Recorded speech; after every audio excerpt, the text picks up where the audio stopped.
En este video vamos a empezar a estudiar la asignatura Hormigón Armado 1, viendo un poquitito en principio de qué se trata el material compuesto hormigón armado. El hormigón armado es un material compuesto formado por hormigón más barras de acero en su interior, que actúan en forma conjunta ante las acciones exteriores. En este caso vamos a recordar que ustedes ya vieron ambos materiales independientemente, seguramente en la asignatura ensayo de materiales. Allí tienen el material hormigón y el material acero. En este caso, ambos se unen para formar un nuevo material, que es el material hormigón armado y con el que vamos a trabajar en esta asignatura. Este material es muy utilizado para las estructuras resistentes, uno de los más usados en realidad. Pueden ver aquí un corte o sección longitudinal de una viga donde estamos indicando las armaduras o barras que puede tener ese elemento. Hay tanto barras longitudinales como transversales, que ya la vamos a ver cómo se utilizan.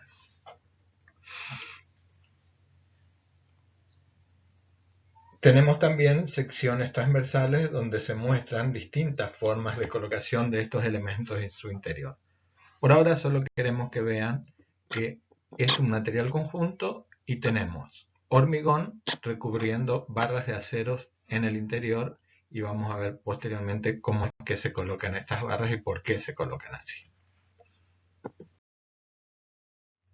¿Cuáles son los fundamentos del uso del hormigón armado? Vamos a ver algunos de ellos. Básicamente, el hormigón es un material que está constituido por constituyentes baratos existentes en muchos lugares, son fáciles de obtener. Tenemos así la piedra, la arena, el cemento y el agua. Y por otro lado, es un material que posee una buena resistencia a la compresión. También tenemos las barras de acero para hormigón. En este caso son disponibles, se las encuentra fácilmente en los comercios, pero tienen un costo más elevado que el hormigón. La diferencia es que no se usa tanto en un elemento, sino que el porcentaje de uso de barras de acero es bajo. Poseen una elevada resistencia a la tracción y compresión y nos ayudan a suplir la deficiencia del hormigón para absorber los esfuerzos de tracción. La tecnología de construcción en hormigón armado es bastante sencilla. Se los puede hacer en lugares realmente alejados de grandes ciudades hasta en ciudades o elementos muy complejos. O sea, pero cualquiera básicamente puede hacer un hormigón armado.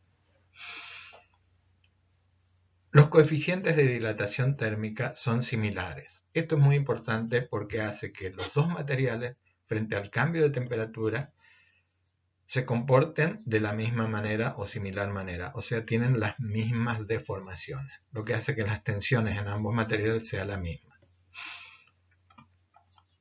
Otra característica es la muy buena adherencia que hay entre hormigón y acero para lograr igual deformación entre ambos materiales. Esta es una característica muy importante también porque hace que exista el material hormigón armado, o sea, los dos materiales tienen que trabajar en forma conjunta. Esto no sería posible sin la adherencia que hay entre ellos. Y como última característica es que el hormigón actúa como un protector contra la corrosión de las barras de acero. Esto también, como es una deficiencia del acero que es muy sensible a la corrosión, resulta beneficioso en este material y casi no requiere mantenimiento. ¿En qué utilizamos el hormigón armado?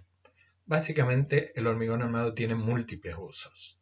Se los utiliza en edificios de todo tipo, viviendas, oficinas, industriales, puentes, estructuras subterráneas, túneles, por ejemplo, reservorios, silos y muros de contención, también, torres de comunicaciones, plataformas de explotación petrolífera, en represas o diques y en elementos especiales como cáscaras, láminas y estructuras plegadas.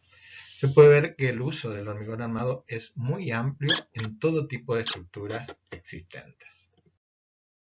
Aquí vemos un ejemplo, tenemos un puente, tanto el arco como el tablero pueden ser de hormigón armado, otro puente carretero en este caso, con vigas y columnas de hormigón armado,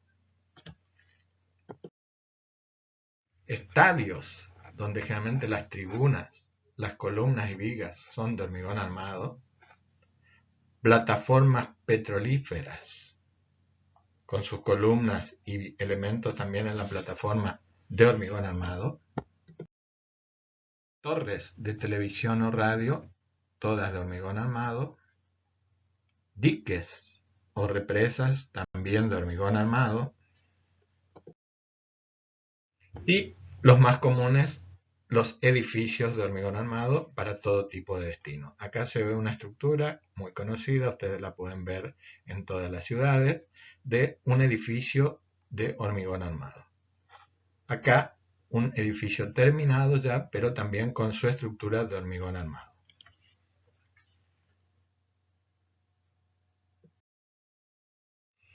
¿Cuáles son las ventajas de trabajar con hormigón armado frente a otros materiales? Vamos a nombrarlas algunas. Primero, la trabajabilidad. Esto quiere decir que es fácilmente moldeable y se adapta a cualquier forma de los encofrados. Y las armaduras las vamos a colocar en el lugar que necesitemos. Generalmente son en la zona de tracción, como veremos más adelante. El monolitismo que existe en los elementos de hormigón armado. Esto indica que tenemos construcciones, por ejemplo, sin juntas. Podemos hacer estructuras hiperestáticas muy fácilmente que tienen gran reserva de capacidad portante y elevado grado de seguridad. Así tenemos, por ejemplo, vigas continuas o pórticos fácilmente hechos en hormigón armado y todos unidos en un solo elemento. Economía. Otra ventaja del hormigón armado, dado que los materiales generalmente del hormigón son baratos, los inertes, como el agregado grueso y la arena. Los otros cuestan un poco más, pero en su conjunto tienen un costo bajo frente a otros materiales y sobre todo un costo de mantenimiento reducido. Frente a lo que sería acero o madera, el hormigón armado no necesita prácticamente mantenimiento o necesita un mantenimiento mínimo. Durable. El hormigón armado es muy resistente al fuego, a efectos climáticos y a desgaste mecánico. Todas estas ventajas hacen entonces que sea un muy buen material para estructuras. Sin embargo, también el hormigón armado presenta algunas desventajas. Una, necesitamos encofrados y apuntalamientos para hormigón fresco. Efectivamente, el hormigón fresco no se sostiene ni tiene resistencia por sí mismo. Es por ello que necesitamos usar los moldes llamados aquí encofrados. Tiene la estructura un mayor volumen y peso propio. Sí, los elementos de hormigón armado tienen la ventaja que son de mayores dimensiones frente a otros, por ejemplo, de acero. Eso hace que el volumen sea grande, ocupan espacios importantes en un edificio y tienen un alto peso propio en la estructura. O sea que esto lo hace no apto para estructuras de grandes luces, ya que haría que tuvieran un elevado peso propio. Otra dificultad es efectuar modificaciones o demoliciones. En este caso, generalmente implica romper la estructura existente para agregar una nueva. En cambio, por ejemplo, en materiales como el acero, ustedes podrían fácilmente desmontar un elemento que ya está construido y llevarlo hacia otro lugar. Esto en hormigón armado es muy difícil, por no decir imposible de hacer.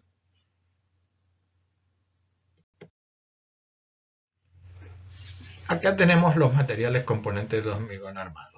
Como ya habíamos hablado, ustedes vieron estos dos componentes en la materia estudio de ensayo de materiales. Por un lado el hormigón y por otro lado el acero, muy bien estudiados ya.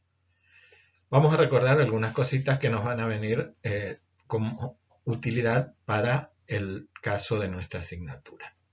El hormigón está formado por varios elementos, o sea que a su vez es otro elemento heterogéneo. Tenemos cemento, agregados gruesos y finos, o sea, piedra, arena, agua y aditivos en caso necesario.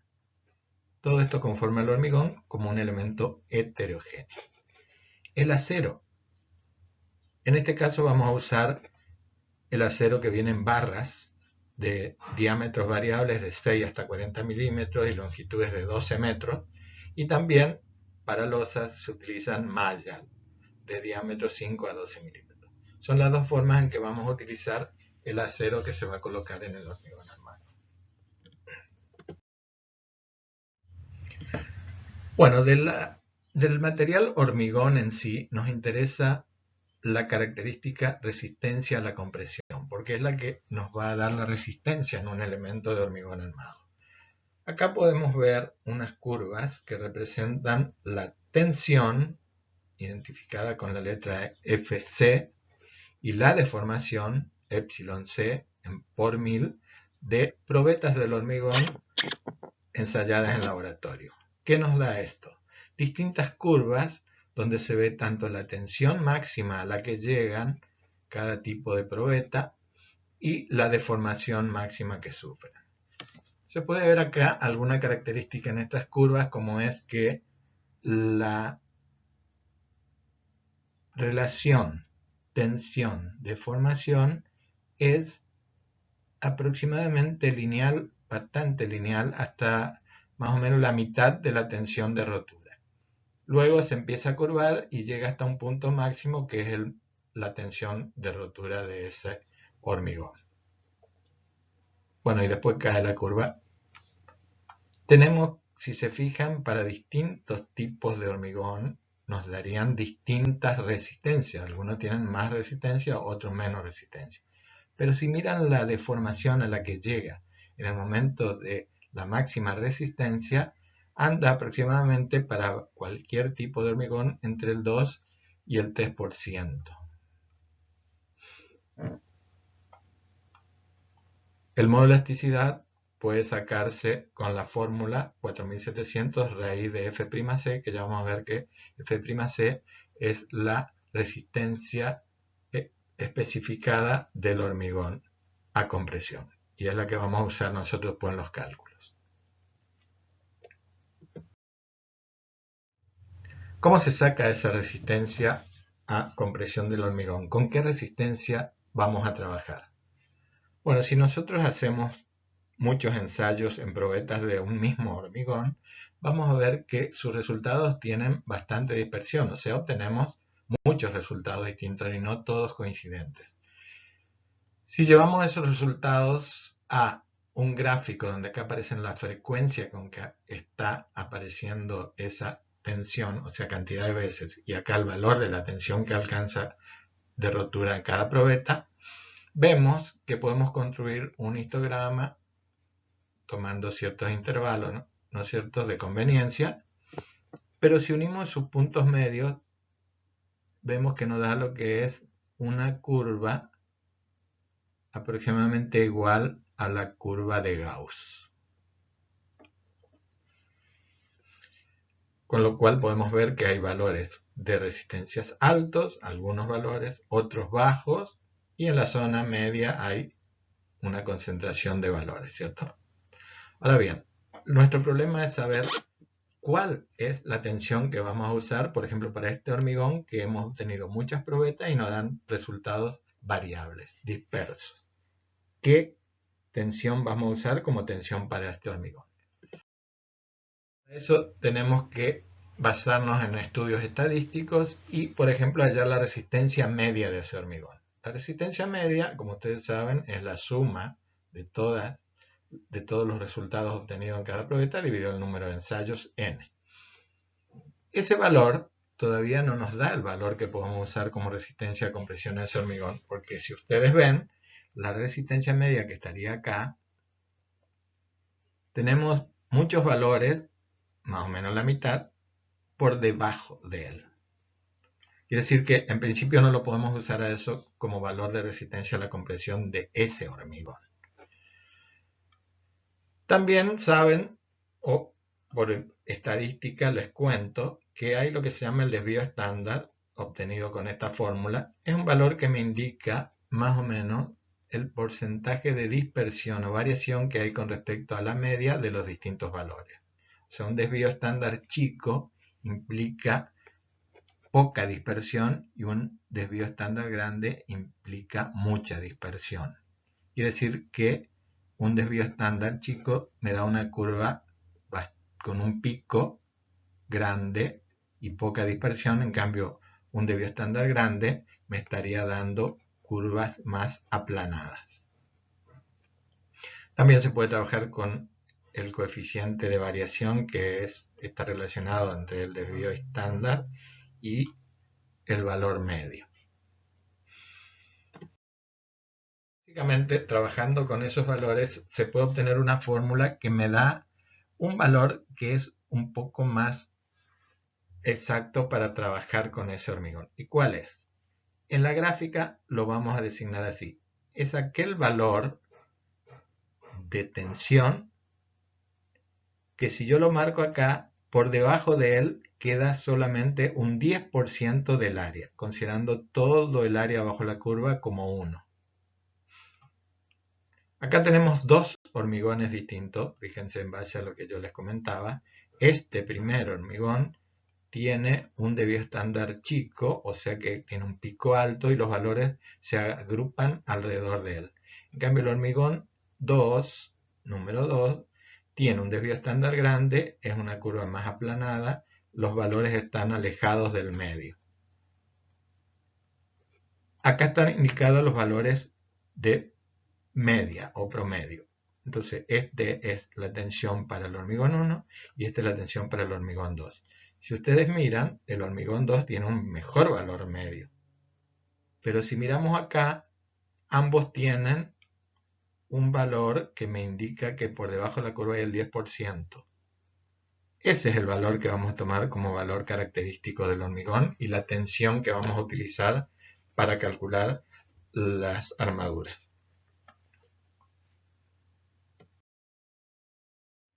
O sea que vamos a definir en este caso lo que sería la resistencia a la compresión del hormigón y vamos a utilizar la resistencia nominal o especificada, también por ahí alguna bibliografía le dice característica, F'C, esa es la denominación. Es aquel valor que tiene una probabilidad del 90% de ser superado. Quiere decir que se espera que el 10% solamente de los ensayos esté por debajo de ese valor. En base a eso, los hormigones están clasificados según el reglamento SIRSOC en distintas calidades. Acá podemos ver algunas. Y el número me está indicando la resistencia nominal o especificada de ese hormigón en megapascales. O sea que el H25 es un hormigón de F'C 25 megapascales. Acá tenemos entonces una curva que corresponde a un cierto hormigón. Fíjense, hay distintos valores en megapascales de tensión. Vemos el medio, valor medio está cerca de los 30, 32 megapascales, pero ¿cuánto es el valor de la resistencia nominal o especificada? Y trazando la ordenada que me da el 10% me queda por debajo de la curva y el 90% por sobre la curva, vemos que corresponde a un F'C de 25. Quiere decir que este es un H25 en el cual la resistencia a la compresión especificada nominal, F'C, es 25 megapascales.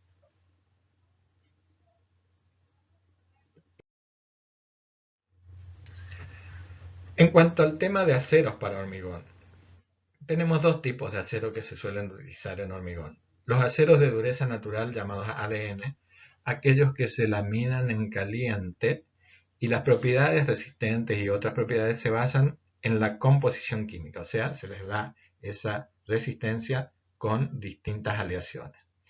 Y después aquellos de dureza mecánica que luego del laminado lo que se hace es deformarlos en frío con distintos procedimientos o procesos, refilado, torsionado o estiramiento. Esto produce un aumento de la resistencia. Sin embargo, si se somete a un calentamiento posterior, por ejemplo soldadura, este aumento de la resistencia puede perderse. Es por eso que generalmente vamos a usar aceros de dureza natural. Acá tenemos la gráfica tensión de formación del acero, Fs para las tensiones en megapascales, epsilon S para las deformaciones en porcentaje, y tenemos para distintas calidades del acero los diagramas correspondientes. Nosotros vamos a usar generalmente para hormigón el ATN420 que va por acá. Todos tienen un primer escalón o elástico, línea elástica, hasta llegar a la fluencia, y luego hay un aumento de la resistencia, pero ya no sigue una linealidad hasta llegar a su valor de resistencia máxima. Si se fijan, independientemente de estas calidades de acero o tipos 420, 500 y 220, todos tienen la misma pendiente inicial de la recta, tensión de formación. Esto, ustedes saben que el ángulo de esa recta me da el modo elasticidad, que entonces vamos a tomar, según reglamento, 200.000 megapascales para el modo elasticidad, independientemente del tipo de calidad de acero.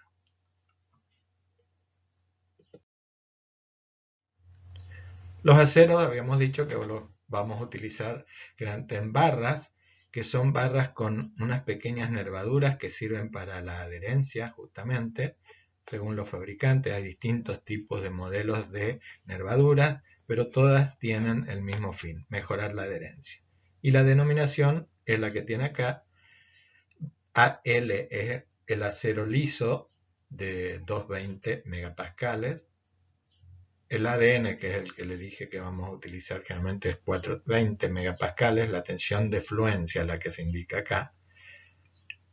Después tenemos aceros que si necesitamos soldar, viene con la letra S, justamente son preparados para soldaduras. Y los aceros que se usan en mallas, que son de 500 megapascales. Entonces, si ustedes ven una denominación que dice acero ADN 420, quiere decir que su tensión de fluencia es 420 megapascales.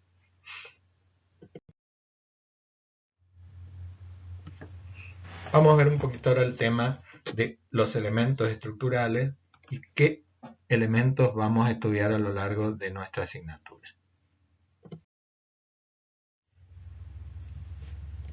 Vamos a definir estructura primero como aquel conjunto de elementos que está destinado a resistir carga y a transmitirla en forma estable y segura al terreno. Esto sirve para cualquier tipo de estructura, no necesariamente la estructura de hormigón, pero es una definición aceptada de estructura. Las estructuras están constituidas por partes más pequeñas, partes resistentes individuales, a las que vamos a llamar elementos de la estructura o elementos estructurales. Con el fin de su estudio es conveniente entonces dividirlas en pequeñas.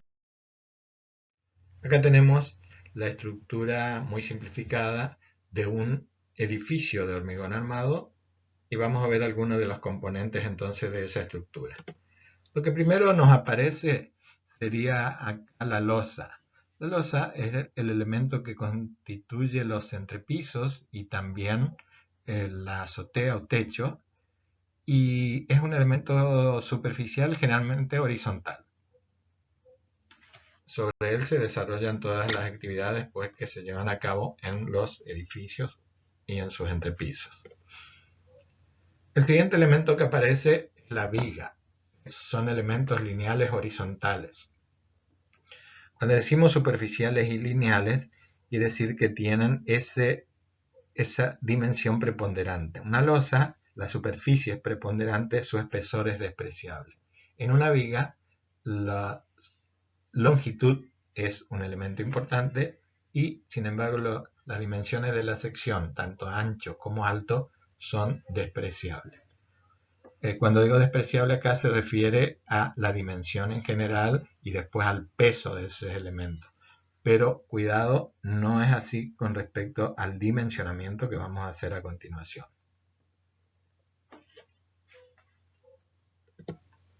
El tercer elemento que aparece es la columna, que es un elemento también lineal, tiene una dimensión importante o preponderante que es la altura, ahora está vertical, y otras dimensiones más despreciables que son los lados de la columna o de la sección. Por último, encontramos ya debajo de la superficie del terreno el elemento base, que vuelve a ser superficial porque debido a la pequeña tensión que soportan generalmente los suelos, tenemos que hacerla de grandes dimensiones y la carga se transmite al terreno en forma superficial.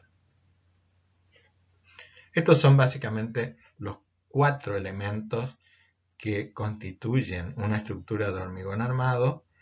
Hay algunos más que los podemos englobar a lo mejor dentro de estos, o si se lo vamos a mencionar especialmente en el momento de que los veamos. Pero también acá queda conformado los grandes bloques en los que se divide nuestra materia. O sea, vamos a ver por un lado las losas, por otro lado las vigas, por otro lado las columnas y por último las bases o fundaciones, para poder constituir así lo que sería el dimensionamiento de un edificio completo de hormigón armado.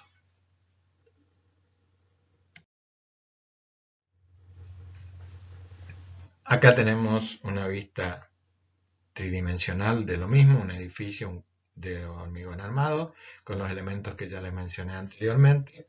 Losa, elemento superficial horizontal, que se repite en varios pisos, inclusive acá hay en el suelo, también puede aparecer una losa si tenemos un subsuelo. Viga es un elemento lineal horizontal. Columna, un elemento lineal pero vertical. Y la base, que es el elemento superficial.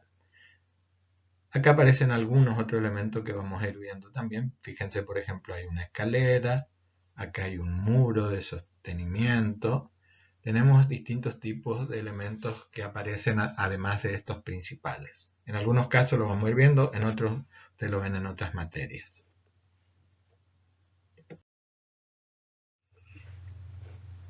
Bueno, luego de este breve resumen de lo que es el material hormigón armado, les presentamos acá la bibliografía a utilizar durante el dictado de la asignatura.